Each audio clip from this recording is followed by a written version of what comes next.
Renungan Pagi, Christ Triumphant atau Kristus yang Menang oleh Ellen G. White, 15 April 2025. Mari kita berdoa. Bapa kami yang di sorga, Allah pencipta langit dan bumi, laut dan segala isinya, Allah yang maha besar, maha kuasa, sumber segalanya, yang kami sembah selalu melalui anak-Mu yang tunggal, Yesus Kristus.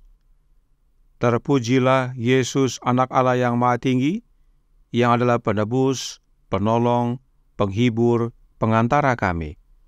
Pada pagi hari ini kami bersyukur boleh bangun dan berbakti, dan sebagaimana membaca dan mendengarkan nasihat firman-Mu, kiranya ini menjadi pembaharuan bagi kami semua, agar saat menghadapi ujian dan penderitaan di dunia ini, kami bukannya mengeluh dan menggerutu, tetapi datang kepadamu, ya Yesus. Beserta kami sepanjang perbaktian ini, kehendak-Mu yang jadi. Ampun kami akan dosa dan salah, karena kami berdoa hanya dalam nama anak Allah yang tunggal, Yesus Kristus, yang adalah Tuhan dan Juru Selamat kami. Amin. Renungan hari ini akan dibacakan oleh adik Paula Mamentu. Kepada adik Paula, kami persilahkan. Terima kasih. Judul renungan kita pagi ini adalah kehidupan Kristen tidak selalu padang rumput hijau. Maka aku akan berdiri di sana di depanmu, di atas gunung batu di Horeb. Haruslah kau pukul gunung batu itu, dan dari dalamnya akan keluar air, sehingga bangsa itu dapat minum. Keluaran 17 ayat 6. Meskipun jalannya mungkin sulit, kita harus menjalankan iman yang teguh kepada kuasa Tuhan untuk menuntun kita. Pengalaman anak-anak Israel ketika melakukan perjalanan melalui padang gurun merupakan pelajaran bagi kita tentang hal ini. Kemudian berangkatlah segenap jemaah Israel dari padang gurun Sin, sesuai dengan titah Tuhan, lalu berkemahlah mereka di Rafidim. Tetapi di sana tidak ada air untuk diminum bangsa itu. Dia yang diselubungi tiang awan memimpin mereka. Dan atas perintahnya yang tegas mereka berkemah di tempat ini. Jenderal bala tentara sorga mengetahui kekurangan air di Rafidim, dan dia membawa umatnya ke sini untuk menguji iman mereka. Namun betapa buruknya mereka membuktikan diri sebagai umat yang dapat dia percayai. Berulang kali dia telah menyatakan dirinya kepada umat pilihannya. Dia telah membunuh anak sulung dari semua keluarga Mesir untuk membebaskan mereka. dan telah membawa mereka keluar dari tanah pembuangan mereka dengan tangan besi. Dia telah memberi mereka makan dengan makanan malaikat dan telah berjanji untuk membawa mereka ke tanah perjanjian. Namun sekarang ketika dihadapkan pada kesulitan, mereka memberontak, tidak percaya kepada Allah, dan mengeluh bahwa Musa telah membawa mereka dan anak-anak mereka keluar dari Mesir hanya agar mereka dapat mati kehausan di padang gurun. Dengan gerutuan dan kurangnya iman mereka tidak menghormati Allah dan menempatkan diri mereka di tempat di mana mereka tidak dapat menghargai belas kasihannya. Banyak orang dewasa ini berpikir bahwa ketika mereka memulai kehidupan Kristen mereka akan menemukan kebebasan dari semua keinginan dan kesulitan. Namun, semua orang yang memikul salib mereka untuk mengikuti Kristus akan sampai pada Hafidim dalam pengalaman mereka. Hidup tidak selalu terdiri dari padang rumput hijau dan sungai yang menyejukkan.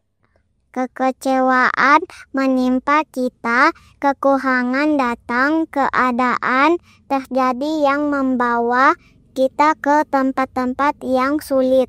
Saat kita mengikuti jalan yang sempit, melakukan yang terbaik seperti yang kita pikirkan, kita menemukan bahwa pencobaan yang berat datang kepada kita. Kita berpikir bahwa kita pasti telah berjalan dengan kebijaksanaan kita sendiri jauh dari Allah.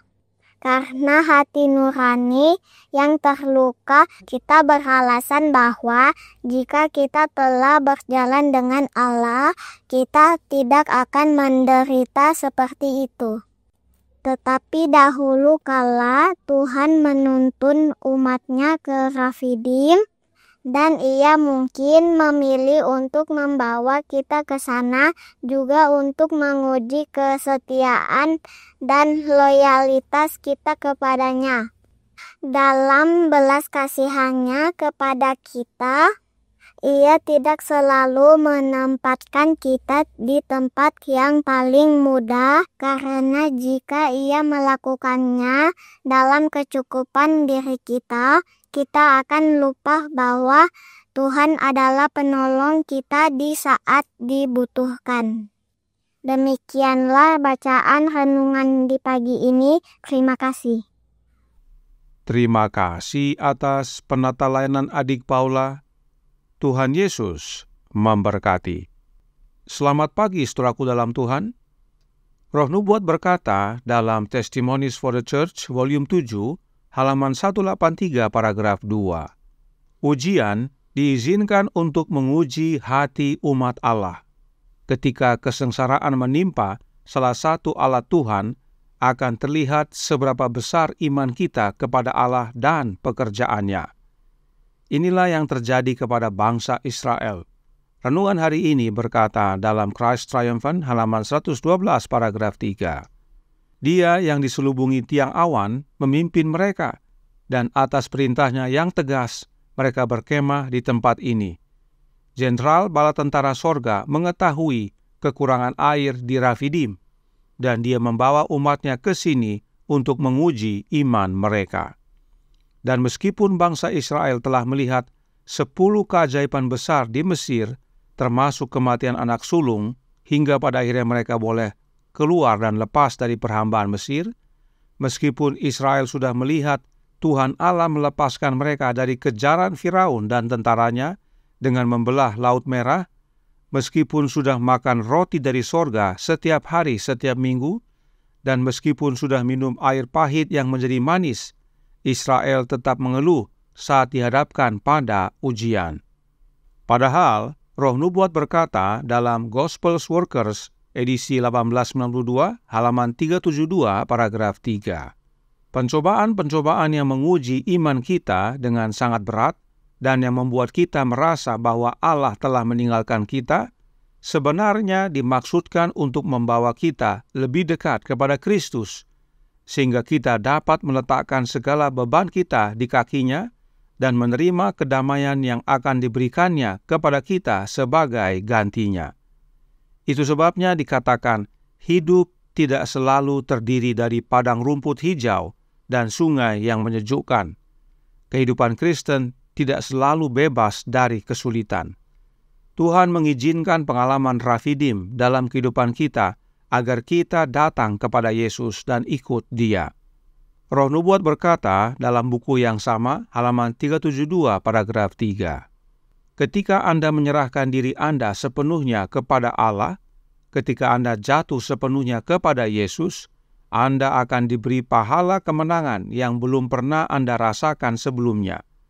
Ketika Anda meninjau masa lalu dengan pandangan yang jelas, Anda akan melihat bahwa pada saat kehidupan tampak bagi Anda hanya sebagai kebingungan dan beban, Yesus berdiri berada di dekat Anda, berusaha menuntun Anda ke dalam terang. Inilah pentingnya Israel diuji. Inilah pentingnya kita semua diuji. Namun sayangnya sebagaimana bangsa Israel, kita senangnya mengeluh dan menggerutu. Padahal Paulus berkata dalam Roma 8 ayat 18, "Sebab aku yakin bahwa penderitaan zaman sekarang ini tidak dapat dibandingkan dengan kemuliaan yang akan dinyatakan kepada kita." Lalu Paulus tekankan lagi dalam 2 Korintus 4 ayat 17, "Sebab penderitaan ringan yang sekarang ini mengerjakan bagi kami kemuliaan kekal yang melebihi segala-galanya, jauh lebih besar daripada penderitaan kami."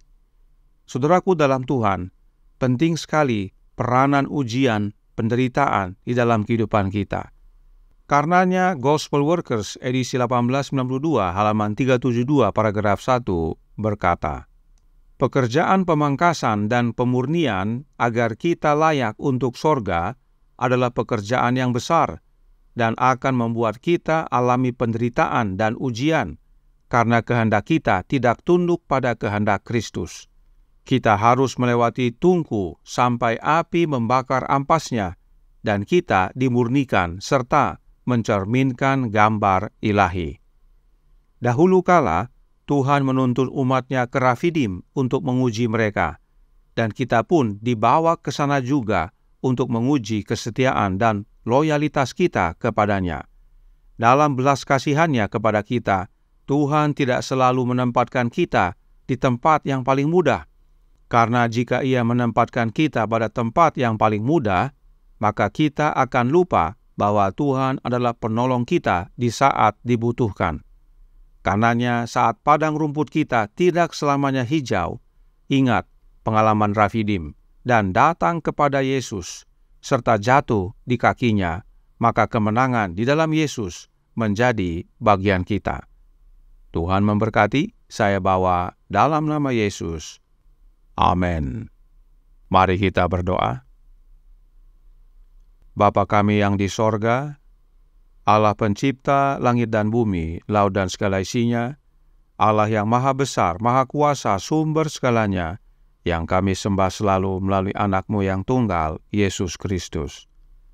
Terima kasih atas nasihat indah pada pagi hari ini, bahwa kehidupan kami tidak selamanya padang rumput hijau, tetapi kami akan mengalami banyak tantangan, penderitaan, dan ujian, dan itu Engkau izinkan terjadi dalam hidup kami, sebagai ujian iman, agar kami datang mendekat, datang kepada Yesus, dan jatuh di kakinya, bergantung sepenuhnya kepadanya, agar kehendaknya yang jadi dalam kehidupan kami, maka kemenangan dapat menjadi bagian kami.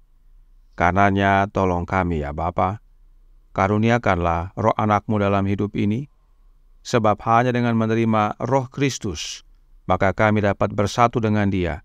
Kami tinggal dalam Yesus dan Yesus dalam kami, maka kami dapat hidup bertumbuh dari hari ke hari, semakin serupa dengan gambar ilahi.